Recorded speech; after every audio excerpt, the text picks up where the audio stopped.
Hello everyone. आज के इस प्रोग्राम में हम बात करेंगे क्लास 12th की ज्योग्राफी के मोस्ट इंपॉर्टेंट एमसीक्यू क्वेश्चन की।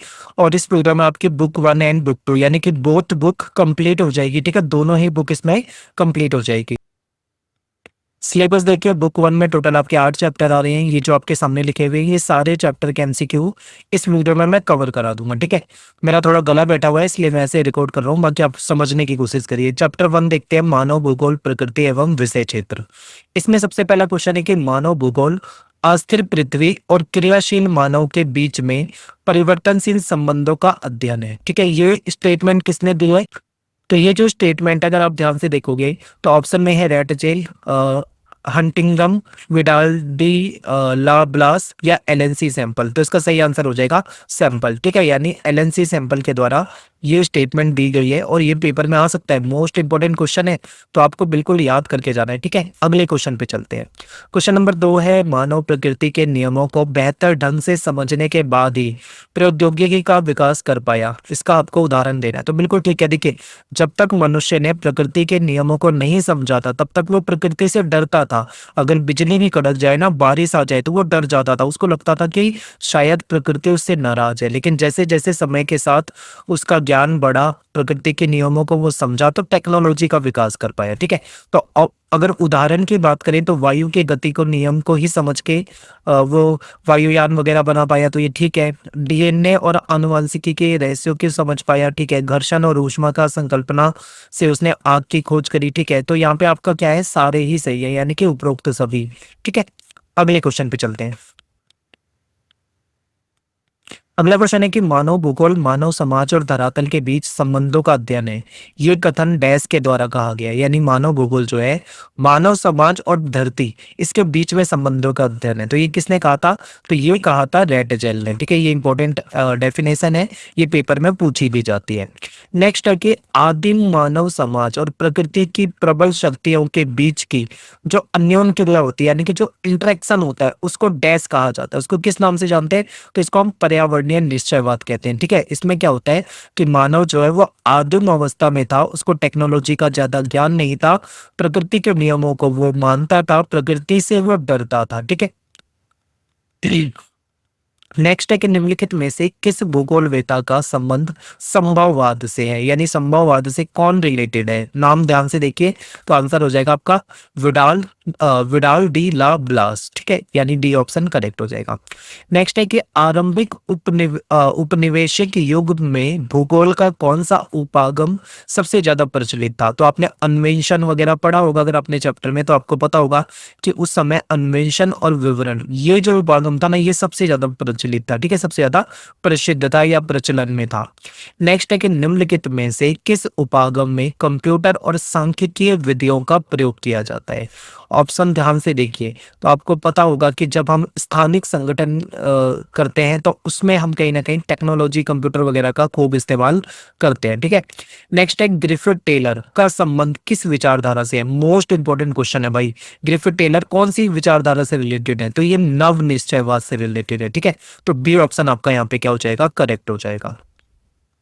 अगला है कि भूगोल में उत्तर आधुनिकवाद की समझ की समय अवधि है, यानी कि भूगोल में जो उत्तर आधुनिकवाद का समय था, समय काल आपको बताना है। ठीक है, कब था? तो ये 1990 के दशक। ठीक है,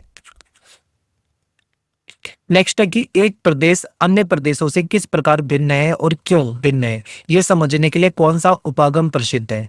तो अगर आप ध्यान से देखेंगे तो आपको आंसर लग जाएगा। पहला ही आंसर है क्षेत्रीय विभेदन। क्षेत्रीय विभेदन में क्या होता है, एक क्षेत्र जो होता है, ठीक है, वो अन्य क्षेत्रों से अलग कैसे इस चीज को देखा जाता है। यानी कि आप देखोगे कि अलग अलग क्षेत्रों को कंपेयर करते हो तो आपको अलग अलग चीजें दिखाई देती है। तो यही है, एक प्रदेश अन्य प्रदेशों से किस प्रकार भिन्न है, ये हमको क्षेत्रीय विभेदन से पता लग जाता है। ठीक है, तो सिंपल क्वेश्चन है बिल्कुल। अगला क्वेश्चन है, रुको और जाओ निश्चयवाद के नाम से किस विचारधारा को जाना जाता है? तो ये नव निश्चयवाद की विचारधारा है जिससे इसको जाना जाता है। ठीक है, अगला प्रश्न है कि मानव भूगोल की आमूलवादी यानी रेडिकल जो विचारधारा है उसके डैश के सिद्धांत को उपयोग किया गया है, तो ये मार्क्स हो जाएगा। और नेक्स्ट है निम्नलिखित में से कौन सा राजनीतिक भूगोल का उपक्षेत्र है, बहुत इंपॉर्टेंट है। मैंने आपको बताया था चैप्टर में कि भूगोल के क्षेत्र और भूगोल के उपक्षेत्र पढ़ के जाना है आपको, वहां से वैसे भी क्वेश्चन आता है। तो यहाँ पे राजनीतिक भूगोल का उपक्षेत्र ढूंढना है, ठीक है। तो उसको ध्यान से अगर आप देखोगे तो आपको पता लग जाएगा कि इसमें निर्वाचन भूगोल जो है ये राजनीतिक भूगोल का एक पार्ट हो जाएगा, ठीक है। सी ऑप्शन आपका करेक्ट है। यहाँ पे चैप्टर 1 खत्म होता है, चैप्टर 2 पे चलते हैं। चैप्टर 2 में पहला क्वेश्चन है कि जनसंख्या वितरण शब्द का अर्थ डैश इस बात से लगाया जाता है, यानी जनसंख्या वितरण शब्द का मतलब किस चीज से लगाया जाता है। तो यहाँ पे आपका आंसर होना चाहिए बी, यानी कि जो भूपृष्ठ है इस पर लोग जो है वो किस प्रकार से वितरित है। आप देखोगे अगर मैप में, ठीक है, जैसे आप भारत के मैप को अगर देखते हो तो आपको ये पता लगेगा कि जो जनसंख्या है ना वो हर जगह एक समान नहीं है। कुछ जगह पे आपको बहुत ज्यादा घनी जनसंख्या दिखेगी तो कुछ जगह पे जनसंख्या कम दिखेगी। तो ये भूपृष्ठ पे लोग जो फैले हुए हैं ना, तो ये इससे रिलेटेड हो जाता है, ठीक है। अगला क्वेश्चन है कि एशिया में बहुत अधिक स्थान पे बहुत कम लोग और कम स्थान पे बहुत अधिक लोग रहते हैं। ये कथन जो है ये किस विद्वान के द्वारा कहा गया है, ठीक है। तो ये जो है ये जॉर्ज बी क्रेसी के द्वारा कहा गया है, ठीक है। किसके द्वारा? George B Cressey. जब लोग एक स्थान से दूसरे स्थान पर जाते हैं तो वह स्थान जहां से लोग जाते हैं वो क्या कहलाता है। यानी देखो, मान लो कोई दिल्ली से, ठीक है, पंजाब चला गया, तो जहां से वो चला है उस जगह को क्या कहा जाएगा, तो वो उसका उद्गम स्थान कहलाएगा, ठीक है। और जिस जगह पे जाएगा वो उसका डेस्टिनेशन यानी गंतव्य कहलाएगा। तो यहाँ पे आपका आंसर सी हो जाएगा करेक्ट, ठीक है। नेक्स्ट है कि निम्नलिखित में से कौन सा जनसंख्या परिवर्तन का घटक नहीं है।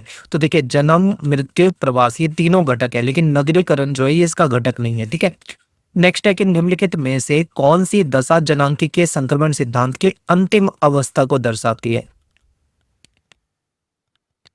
तो इसमें डी ऑप्शन हो जाएगा, क्योंकि जो अंतिम अवस्था थी ना उसमें लोग जो थे वो पढ़ो लिखे थे, ठीक है, तकनीकी रूप से उनको नॉलेज अच्छी हो गई थी, जनसंख्या भी धीरे धीरे कम होने लगी थी, ठीक है। तो डी ऑप्शन हो जाएगा।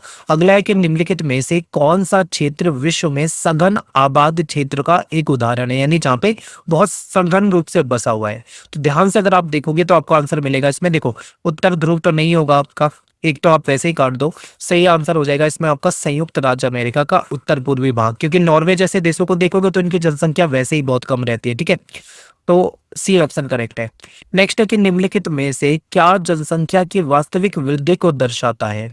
तो जनसंख्या की वास्तविक वृद्धि को जो दर्शाएगा वो हो जाएगा आपका जन्म माइनस मृत्यु प्लस आप्रवास माइनस उत्प्रवास, यानी कि कितने जन्म हुए उसमें से मृत्यु को घटा दो और कितने आप्रवास है उसमें से उत्प्रवास को घटा दो और फिर इसको आपस में जोड़ देना है, ठीक है।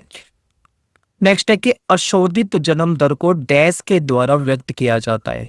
तो अशोधित जन्म दर जो होती है वो प्रति हजार जो फीमेल होती है, यानी प्रति हजार जो स्त्री होती है उसमें जन्म दिए गए जीवित बच्चों को देखा जाता है, ठीक है। कितने जीवित बच्चों को जन्म दिया प्रति हजार स्त्रियों ने, उस तरीके से देखा जाता है। अगला कि निम्नलिखित में से कौन सा लक्षण जनांकीय संक्रमण सिद्धांत का द्वितीय अवस्था से रिलेटेड है। तो इसमें स्वास्थ्य सेवाओं में सुधार आता है। पहली अवस्था में क्या होता है, जन्म दर मृत्यु दर दोनों ही आपको यहाँ पे ज्यादा देखने को मिलती है, ठीक है, लेकिन धीरे धीरे वो चीजें कम होने लग जाती है। तो स्वास्थ्य सेवाओं में दूसरी अवस्था में सुधार आ जाता है। अगला है कि थॉमस मॉल्थस ने अपने सिद्धांत में कहा है, क्या कहा है। तो ये जो मॉल्थस है इन्होंने अपने सिद्धांत में कहा है कि लोगों की संख्या जो है वो खाद्य आपूर्ति की अपेक्षा हमेशा से बढ़ेगी। इसीलिए मॉल्थस का जो सिद्धांत है इसको नकारात्मक और नेगेटिव माना गया है और ये कहा जाता है कि ऐसा हमेशा नहीं होता है, ठीक है। मॉल्थस ने तो बहुत गलत गलत कहा था। उन्होंने कहा था कि भाई जनसंख्या इतनी तेजी से बढ़ेगी, कभी भी संसाधन पूरे नहीं हो सकते, लेकिन कुछ विद्वानों ने इस चीज का खंडन करा है, ठीक है। तो यहाँ पे अपना दूसरा चैप्टर कंप्लीट हो जाता है।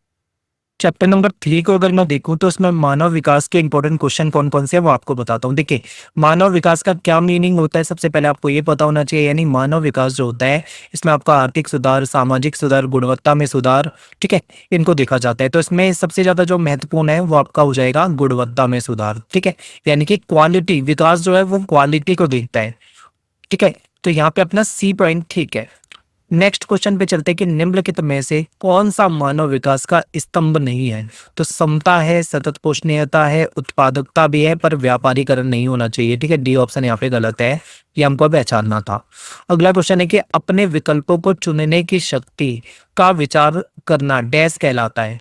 ठीक है, अपने विकल्प को आप चुन सकते हो, आपको ये शक्ति प्राप्त है, यानी आपको अधिकार प्राप्त है, तो ये क्या कहलाएगा? तो ये सशक्तिकरण कहलाएगा, यानी कि ये मजबूती को दिखाता है। ठीक है, अगला है कि निम्नलिखित में से किस विद्वान का संबंध मानव विकास सूचकांक से है? तो आपने सबने पढ़ा है कि डॉक्टर महबूब उल हक जो है ये HDI से रिलेटेड है, ह्यूमन डेवलपमेंट इंडेक्स से रिलेटेड है।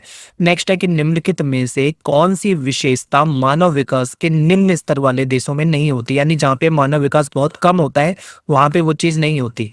ठीक है, राजनीतिक उपद्रव मिलेगा आपको, सामाजिक अस्थिरता ये भी देखने को, अकाल बीमारियां ये भी देखने को मिलेंगी, सामाजिक खंडों में अधिक निवेश ये आपको नहीं दिखेगा। क्यों? क्योंकि जहां पे बुरी कंडीशन होती है ना वहां पे सामाजिक खंडों में, सामाजिक सेक्टर में ज्यादा निवेश नहीं होता है। ठीक है, तो बी ऑप्शन। नेक्स्ट है कि निम्नलिखित में से कौन सा कथन वृद्धि के संदर्भ में सत्य है, यानी वृद्धि के से रिलेटेड कौन सा सत्य है? तो देखिए ऑप्शन को ध्यान से पढ़ते हैं एक बार हम।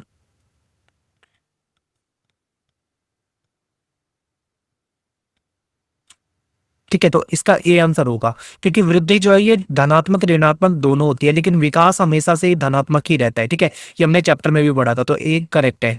नेक्स्ट है कि निम्नलिखित में से कौन सा उपागम मानव विकास के सबसे पुराने उपागम में से है? तो देखिए ये मैंने आपको चैप्टर में बताया था कि पुराने समय से ही सबसे ज्यादा मानव के विकास को उसकी आय से जोड़कर देखा जाता है। ठीक है, यानी आय का उपागम आपका सबसे पुराना है।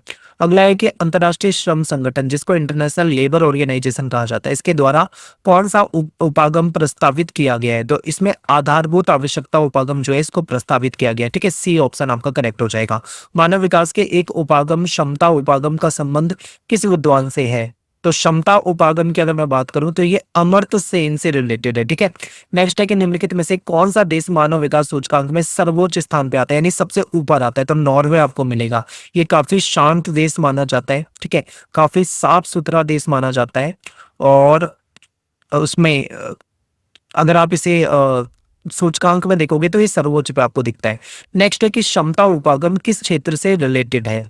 तो क्षमता उपागम जो होता है ये संसाधन तक पहुंच से रिलेटेड होती है। ठीक है, कि लोगों की संसाधनों तक पहुंच कैसी है। तो यहाँ पे अपना तीसरा चैप्टर खत्म हो जाता है, चलते हैं चैप्टर 4 की तरफ। चैप्टर 4 में देखते हैं प्राथमिक क्रिया में निम्नलिखित में से क्या प्राथमिक क्रियाओं से रिलेटेड है? तो प्राथमिक क्रिया में अगर आप देखोगे तो आखेट और पशुचारण आपको दिखता है, लेकिन विनिर्माण नहीं दिखता है। ठीक है, तो अपना आंसर क्या हो जाएगा? ए और बी दोनों। नेक्स्ट है कि प्राथमिक क्रियाएं प्रत्यक्ष रूप से निम्नलिखित में से किस पर निर्भर होती है? तो ये पर्यावरण पे निर्भर होती है। ठीक है, डायरेक्ट, क्योंकि इसमें कृषि होता है, पशुपालन होता है, ये सारी चीजें। अगला है कि निम्न में से जैपोटा वृक्ष के दूध से क्या बनाया जाता है? तो चिकन बनाया जाता है। ठीक है, ये चिकन नहीं है कहीं आप चिकन समझो, चिकन है ये। नेक्स्ट है कि निम्नलिखित में से कौन सा देश पुष्प उत्पादन में विशिष्टीकरण रखता है? तो इसमें नीदरलैंड आपका करेक्ट आंसर हो जाएगा। नेक्स्ट है कि निम्न में से किस देश में वाणिज्य पशुधन पालन नहीं किया जाता है? तो ये कनाडा में नहीं होता है। ठीक है, नेक्स्ट है कि आदिकालीन निर्वाह कृषि निम्न में से किन क्षेत्रों में की जाती है? तो ये आपको उष्णकटिबंधीय जो क्षेत्र होते हैं, थोड़े गर्म क्षेत्र होते हैं, यहाँ पे दिखेगी। निम्नलिखित में से किस प्रकार की कृषि में क्षेत्रों की वनस्पति को जला दिया जाता है? तो ये जो स्थानांतरणशील कृषि होती है इसको ना हम झूम खेती भी बोलते हैं। ठीक है, झूम खेती भी बोलते हैं, इसको झूमिंग भी कहा जाता है। इसमें ऐसा होता है। अगला है कि भारत के उत्तर पूर्वी यानी नॉर्थ ईस्ट के जो स्टेट होते हैं वहां पे जो झूम खेती होती है जिसको स्थानांतरणशील कृषि कहा जाता है, उसको किस नाम से जाना जाता है? तो उसको झूमिंग के नाम से जाना जाता है। ठीक है, झूमिंग कृषि कहा जाता है। मध्य अमेरिका और मैक्सिको में स्थानांतरणशील कृषि को किस नाम से जाना जाता है? अगर हम मध्य अमेरिका और उसकी बात करें तो ये मिल्पा के नाम से उसको जाना जाता है। ठीक है, नेक्स्ट है मलेशिया तथा इंडोनेशिया में स्थानांतरणशील कृषि को किस नाम से जाना जाता है? तो मलेशिया और इंडोनेशिया में इसको लादांग कहा जाता है। और निम्न में से किसने विश्व के अनेक भागों में रोपण कृषि की शुरुआत की थी? तो ये यूरोप के जो लोग थे, ठीक है, इनके द्वारा शुरू की गई थी। होता क्या था मैं आपको बताऊं, इन्होंने क्या करा था, ब्रिटेन वगैरह ने दुनिया भर के देशों को गुलाम बना रखा था। इन्होंने क्या देखा कि भाई हमें कृषि में कैसे फायदा हो सकता है, तो जहां की जमीन जिस चीज के लिए उपजाऊ है इन्होंने वो उसके रोपण कृषि शुरू करवा दी। यानी कहीं से पौध लेकर आते थे, उस पौध को अलग जगह पे रोपण करवा देते थे, तो ये रोपण कृषि कहलाती थी। ठीक है, नेक्स्ट है कि निम्नलिखित में से किस प्रकार की कृषि में खट्टे और रसदार फलों की कृषि की जाती थी?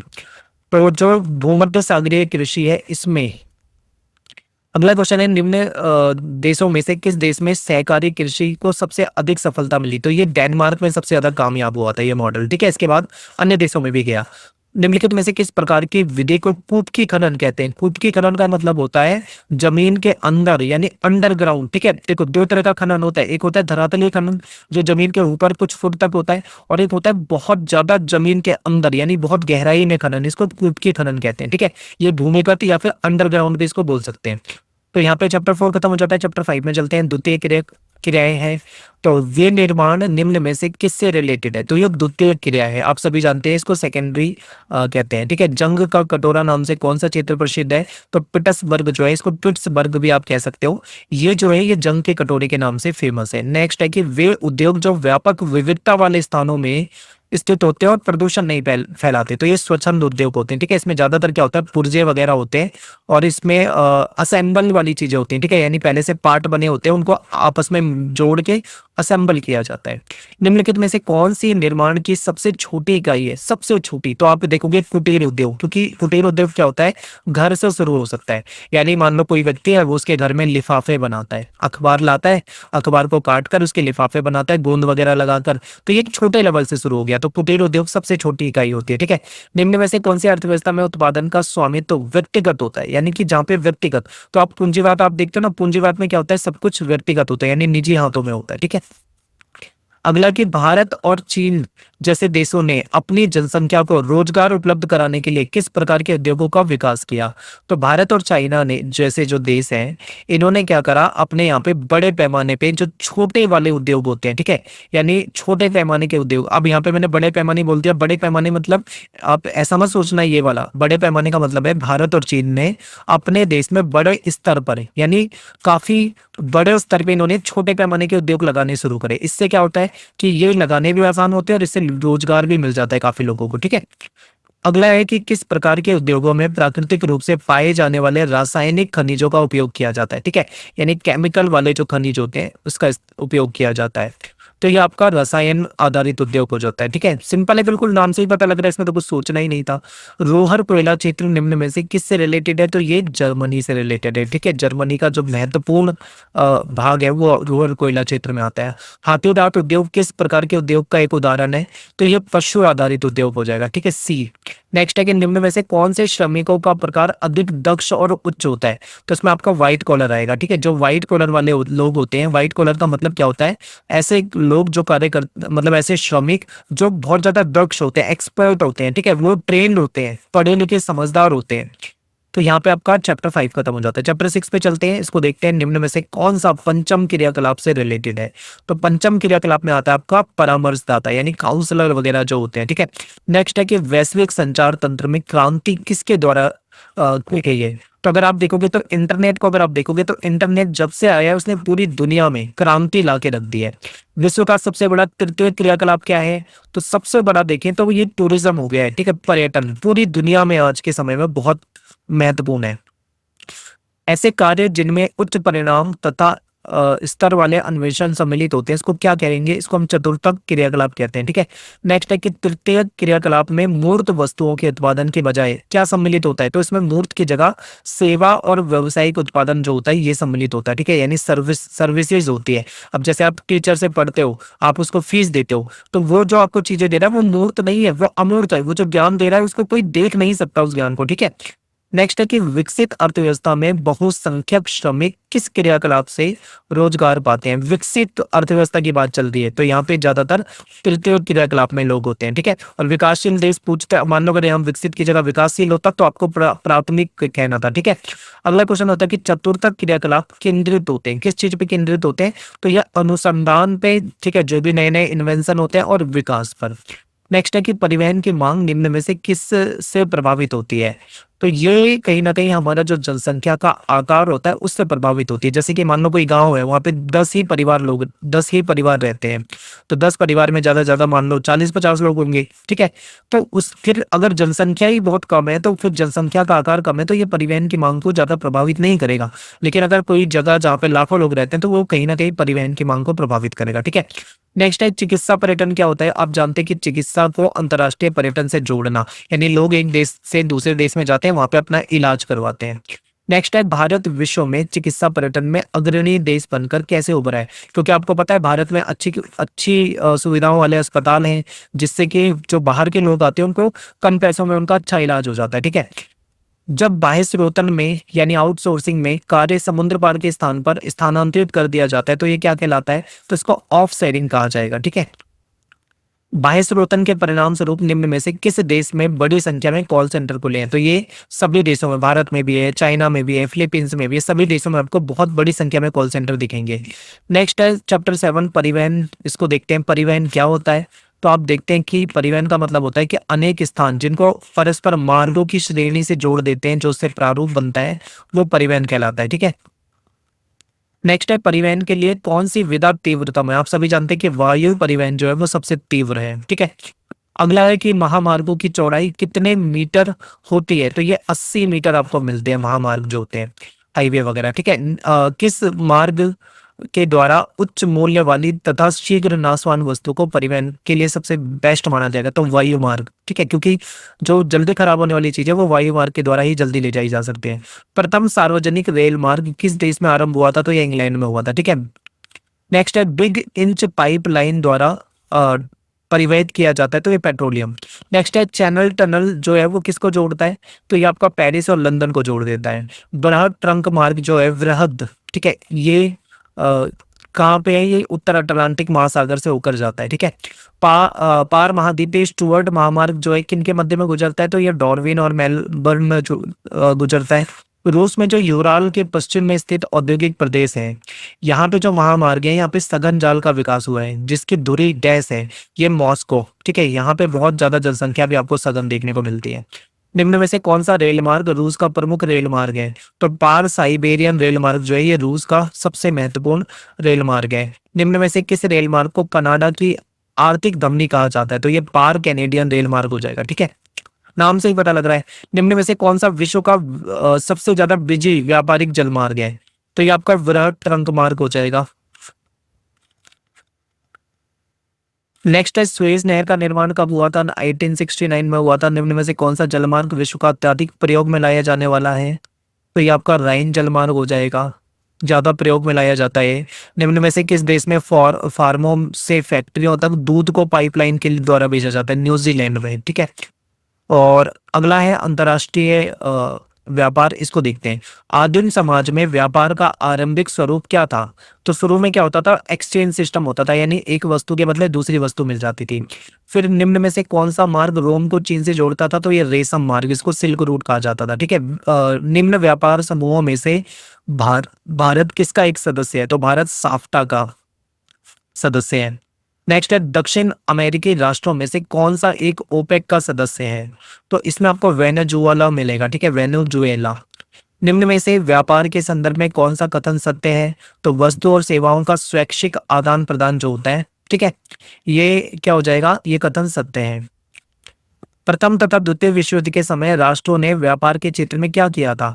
तो व्यापार जो टैक्स होता है और जो संख्यात्मक प्रतिबंध है ये लगा रखे थे शुरू शुरू में, काफी बढ़ा दिए थे टैक्स। फिर विश्व व्यापार संगठन को पहले किस नाम से जाना जाता था? तो पहले इसको गेट के नाम से जाना जाता था, बी हो जाएगा, ठीक है? General agreement of tariff and trade. Next है कि व्यापार की गई वस्तुओं का वास्तविक तौल कहलाता है, इसको परिमाण कहा जाता है।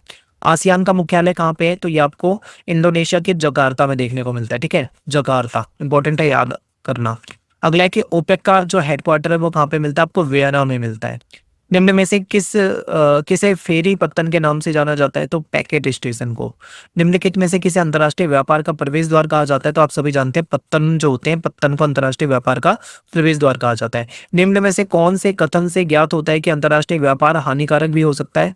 तो ये सारी ठीक है इसमें, क्योंकि अन्य देशों पर निर्भरता बढ़ती है, संसाधन कई बार कम हो जाते हैं, नष्ट हो जाते हैं, समुद्री जीवन भी धीरे धीरे नष्ट होने लगता है।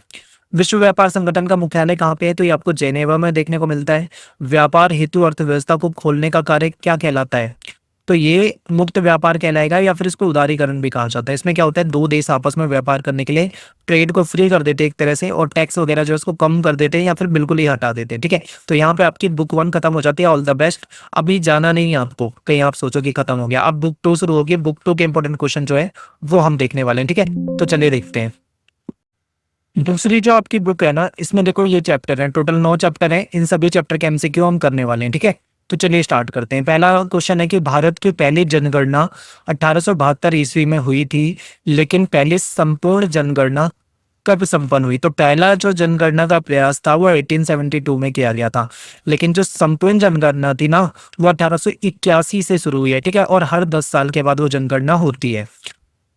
नेक्स्ट है कि भारत का जनसंख्या घनत्व डैश व्यक्ति प्रति वर्ग किलोमीटर है, यानी कि प्रति वर्ग किलोमीटर कितना है, 382। ठीक है, तो सी ऑप्शन आपका यहाँ पे करेक्ट हो जाएगा। अगला है कि सन 2011 की जनगणना के अनुसार भारत की जनसंख्या निम्नलिखित में से कौन सी है? तो भारत की 121 करोड़ की जनसंख्या, ठीक है, 2011 की जनगणना के अनुसार है, लेकिन ऐसा कहा जाता है कि अब के समय में 140-50 करोड़ के आसपास हो गई हो, क्या बता। और निम्नलिखित राज्यों में से किस एक में जनसंख्या का घनत्व सबसे ज्यादा है? तो यहाँ पे आपको जो ऑप्शन दिख रहा है इसमें पश्चिम बंगाल का घनत्व सबसे ज्यादा है। ठीक है, तो अब यहाँ पे एक चीज का ध्यान रखना, यहाँ पे आपसे जो क्वेश्चन पूछा हुआ है ना, इसमें जो ऑप्शन दे रखे हैं उसके हिसाब से देखना है। जैसे मैं आपको एग्जांपल से बताता हूँ, अगर पेपर में आपको ऑप्शन में बिहार दिखे तो आपको बिहार लगाना था। जैसे देखो, सबसे ज्यादा यहाँ पे अगर आप देखोगे जनसंख्या घनत्व तो आपको दिल्ली में दिखाई दे रहा है, लेकिन दिल्ली तो ऑप्शन में है नहीं, तो ये तो हमें करना ही नहीं है। फिर इसके बाद अगर आप आओगे तो आपको दिल्ली वैसे भी एक राज्य नहीं है, एक राजधानी है। ठीक है, तो उस वैसे भी वो हट गया। फिर आप आते हो स्टेट की तरफ, तो बिहार में आपको ज्यादा घनत्व मिलता है, उसके बाद पश्चिम बंगाल में, फिर यूपी में। ठीक है, इस तरीके से जनसंख्या का घनत्व। अब जनसंख्या का घनत्व ये ध्यान रखना है कि पेपर में क्वेश्चन आता है तो ऑप्शन कैसे दे रखे हैं। अगर यहाँ पे आप बिहार दिया होता तो बिहार हो जाता, लेकिन बिहार नहीं दे रखा तो अपना आंसर पश्चिम बंगाल हो गया। ठीक है, अगला क्वेश्चन है कि सन 2011 की जनगणना के अनुसार निम्नलिखित में से किस राज्य में नगरीय जनसंख्या का अनुपात जो है सबसे ज्यादा है? तो गोवा जो है ये, यहाँ तो सबसे ज्यादा आपको नगरीय जनगणना मिलेगी। ठीक है, छोटा सा ये स्टेट है। निम्नलिखित में से कौन सा एक समूह भारत में विशालतम भाषाई समूह है? तो आपको यहाँ पे इंडो आर्यन, ठीक है, इंडो आर्यन आपको यहाँ पे ज्यादा मिलेगा। नेक्स्ट है कि 2011 की जनगणना के अनुसार भारत के किस राज्य का जनसंख्या घनत्व सबसे ज्यादा या सबसे कम है? तो सबसे ज्यादा में बिहार आता है, ठीक है, सबसे कम में आपका अरुणाचल प्रदेश आता है। तो ये क्वेश्चन आपके मैप में भी आएगा। मैंने कल की वीडियो में सैंपल क्वेश्चन पेपर कराया है, अगर आपने नहीं देखा तो उसे देखिए, वहां पे ये क्वेश्चन दे रखा है।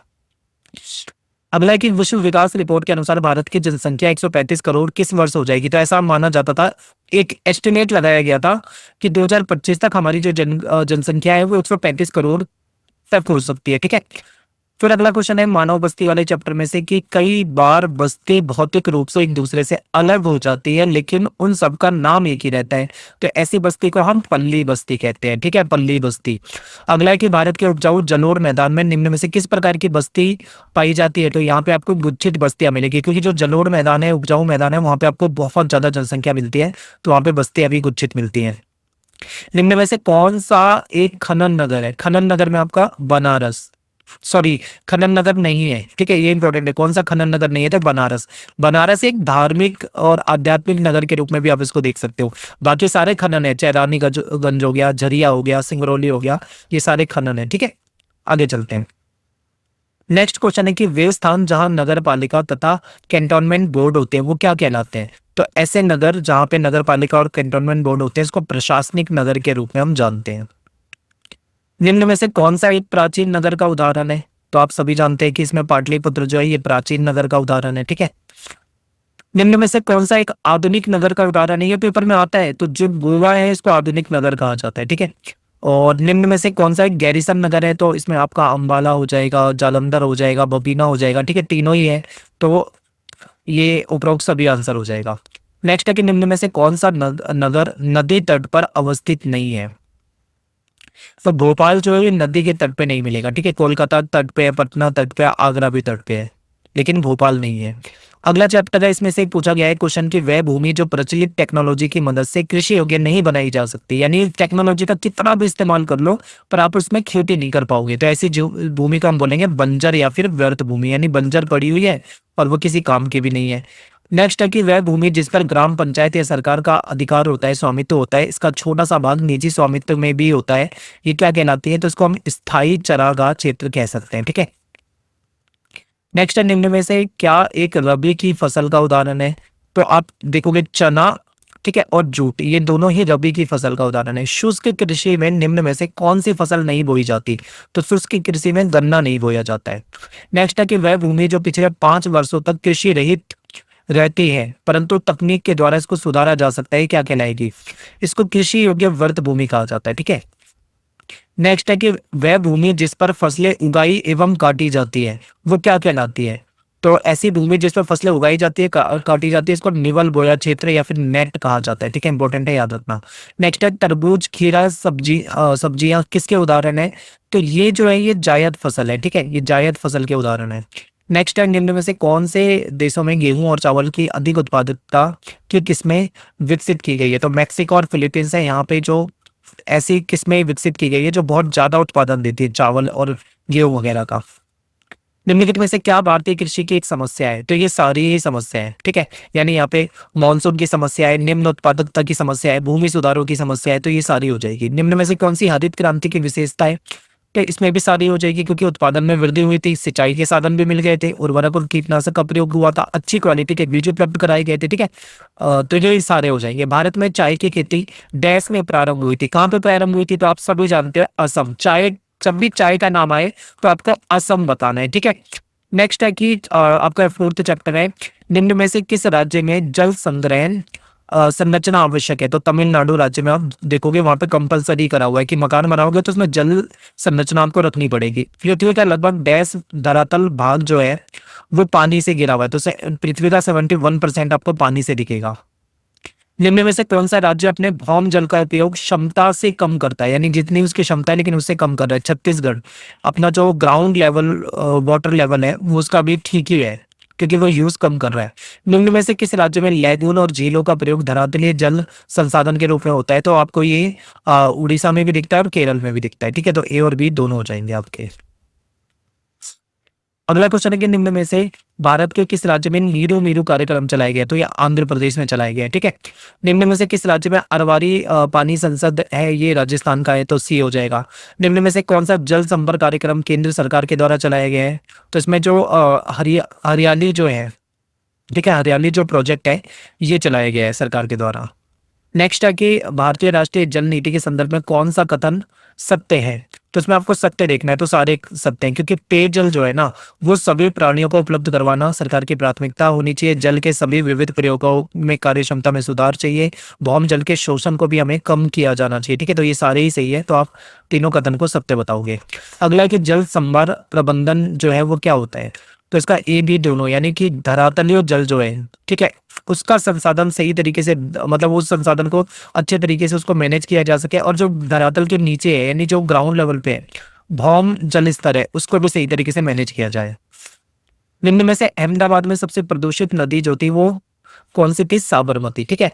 अगला है खनिज और ऊर्जा संसाधन। खनिज का अर्थ आपको बताना है, तो ये प्राकृतिक पदार्थ होते हैं और इनके रासायनिक और भौतिक गुणधर्म होते हैं। ठीक है, ए और बी दोनों ठीक है यहाँ पे।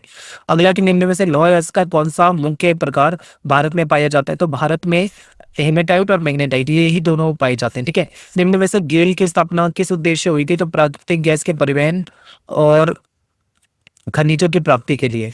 नेक्स्ट है कि निम्नलिखित में से कौन सा खनिज भूरा हीरा के नाम से जाना जाता है, तो इसमें जो लिग्नानाइट होता है ना, लिग्नाइट, इसको भूरा हीरा के नाम से हम जानते हैं। निम्नलिखित में से कौन सा ऊर्जा का अनवीकरणीय स्रोत है, तो कोयला जो है ये अनवीकरणीय स्रोत है। ठीक है, एक बार खत्म हो जाएगा तो फिर वो खत्म ही हो गया। अगला है कि निम्नलिखित में से किस स्थान पर पहला परमाणु ऊर्जा स्टेशन स्थापित किया गया था, तो तारापुर में। नेक्स्ट है निम्न में से कौन सा कथन मैंगनीज के संदर्भ में सही है, तो ए और बी दोनों, क्योंकि जब लौह अयस्क होते हैं उसको प्रगलन कराने के लिए, गलाने के लिए इसकी जरूरत होती है, और लौह मिश्र धातु के निर्माण में भी इसकी जरूरत होती है। नेक्स्ट है गेल की स्थापना किस वर्ष में हुई थी? 84 में हुई थी। और बॉक्साइट का सबसे बड़ा उत्पादक राज्य कौन सा है? ये पेपर में आता है उड़ीसा, इंपॉर्टेंट है, याद रखना है। फिर निम्न में से कौन सा खनिज एक अलौह खनिज का उदाहरण है? तो देखिए तांबा जो है ये अलौह खनिज हो जाएगा, ठीक है। नेक्स्ट है निम्न में से कौन सा खनिज एक अधात्विक खनिज का उदाहरण है? तो माइका जो है ये अधात्विक खनिज है। आभूषण को सुदृढ़ता यानी मजबूती देने के लिए निम्न में से किस धातु का उपयोग किया जाता है? तो तांबे का किया जाता है, ठीक है।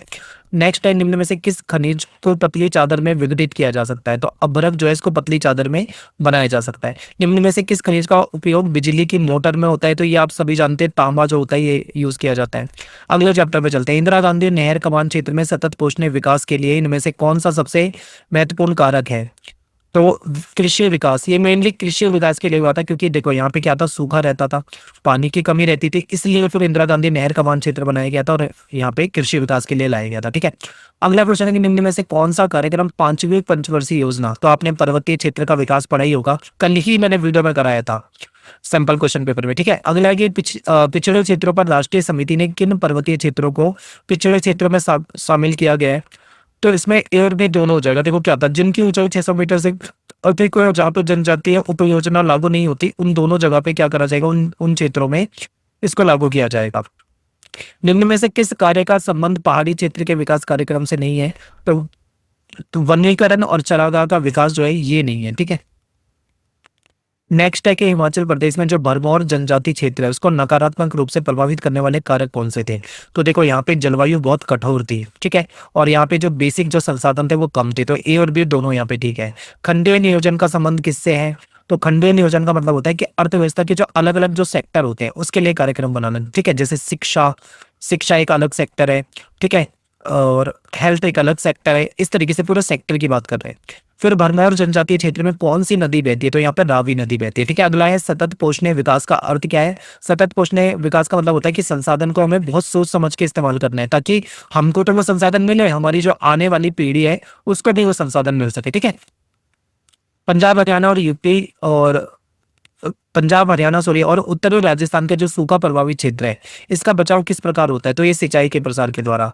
निम्न में से कौन सा क्षेत्र इंदिरा गांधी नहर कमान क्षेत्र के चरण 1 में से संबंधित नहीं है? तो नागौर जो है ये चरण 1 से रिलेटेड नहीं है, ठीक है। अगला है कि जनजातीय समन्वित विकास उपयोजना लागू होने से भरमौर के निम्न में से क्या सामाजिक लाभ हुए? तो ये सारे लाभ हुए क्योंकि वहां पे साक्षरता बढ़ गई, बाल विवाह होता था उसमें कमी आई, बाल विवाह खत्म होने लगा, लिंग अनुपात में सुधार आ गया, ठीक है, उपरोक्त सभी आप कहोगे वहां पे एजुकेशन वगैरह सारी चीजें ठीक हो गई। अगले चैप्टर में से देखते हैं भारत के सड़क जाल की कुल लंबाई, ये जो कि है 62.16 लाख किलोमीटर, ठीक है। हो सकता है इससे भी ज्यादा हो गई हो, तो ये अपडेटेड बुक में आप देखोगे तो उससे ज्यादा मिल सकती है। निम्नलिखित में से किस वर्ष में पहला रेडियो कार्यक्रम प्रसारित हुआ था? तो 1923 में पहला कार्यक्रम प्रसारित किया गया था। फिर अगला है कि छोटी दूरियों की यात्रा के लिए निम्न में से कौन सा परिवहन अनुकूल है? तो सड़क परिवहन जो होता है वो छोटी दूरी के लिए और डोर टू डोर जाने के लिए इंपॉर्टेंट होता है।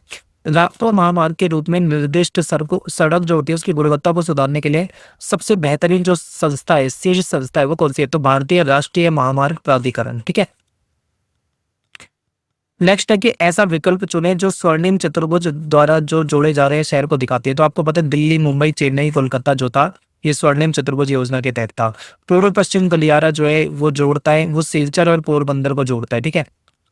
ऑल इंडिया रेडियो का वर्तमान में किस नाम से जाना जाता है? तो इसको आज के समय में आकाशवाणी के नाम से जानते हैं, ठीक है।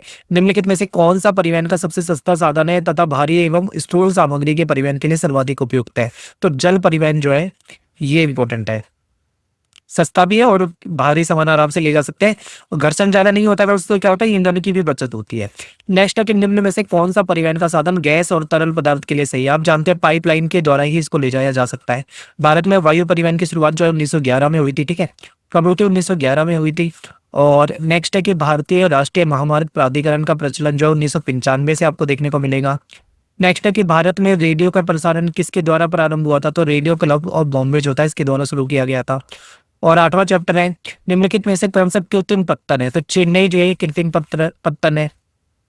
टूटीकोरन पत्तन का निर्माण किस पत्तन के दबाव को कम करने के लिए हुआ था? चेन्नई पत्तन जो था इस पे दबाव बहुत ज्यादा था इसके लिए हुआ था। अंतर्राष्ट्रीय व्यापार में अपनी हिस्सेदारी को दुगना करने के लिए भारत ने निम्न में से क्या उपाय अपनाया है?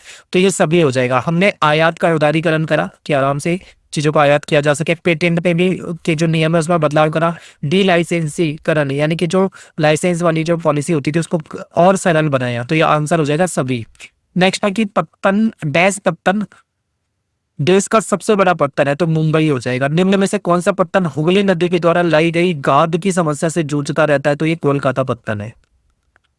जापान को लौ अयस्क के निपटान के लिए निम्न में से किस पत्तन को विकसित किया गया है? ठीक है, तो ये मार्मगांव हो जाएगा। चेन्नई पत्तन बनाया गया है, कब बना था? 1859 में। लास्ट चैप्टर है, निम्न में से कौन सा उद्योग जल प्रदूषण नहीं करता है? तो इसमें इलेक्ट्रॉनिक उद्योग हो जाएगा। ठीक है, नेक्स्ट है धारावी की सबसे बड़ी स्लम जो है वो कहाँ पे है? तो आप ये देखोगे एशिया में दिखती है। ठीक है, यानी एशिया, धारावी की सबसे बड़ी स्लम एशिया में हो जाएगी। धारावी से गुजरने वाली एकमात्र मुख्य सड़क निम्न में से किस नाम से जानी जाती है? इसको 90 फुट रोड कहा जाता है। निम्न में से किस एक नगर का 90% ठोस अपशिष्ट जो है उसका निपटान हो जाता है? तो कोलकाता, चेन्नई, बेंगलुरु, इन सब का हो जाता है। वायु प्रदूषण से रिलेटेड निम्न में से कौन सी घटना मानव स्वास्थ्य के लिए हानिकारक है? तो शहरों में जो धूम्र कोहरा छाया रहता है ये बहुत ज्यादा नुकसानदायक है। ठीक है, तो यहाँ पे अपनी जो बुक टू थी वो भी खत्म हो जाती है। सारे मोस्ट इंपोर्टेंट क्वेश्चन आपको करा दिया है। ऑल द बेस्ट फॉर आप एग्जाम, और अच्छे तरीके से तैयारी करके जाओ। सैंपल पेपर बना दिया, उसको देख के जाओ। वन शॉट वीडियो बना रखी है, उसको देख के जाओ। चैप्टर की वीडियो जरूर देख लेना लास्ट टाइम पे। मिलते हैं आपसे नेक्स्ट वीडियो में। Thanks for watching. जय हिंद, जय भारत।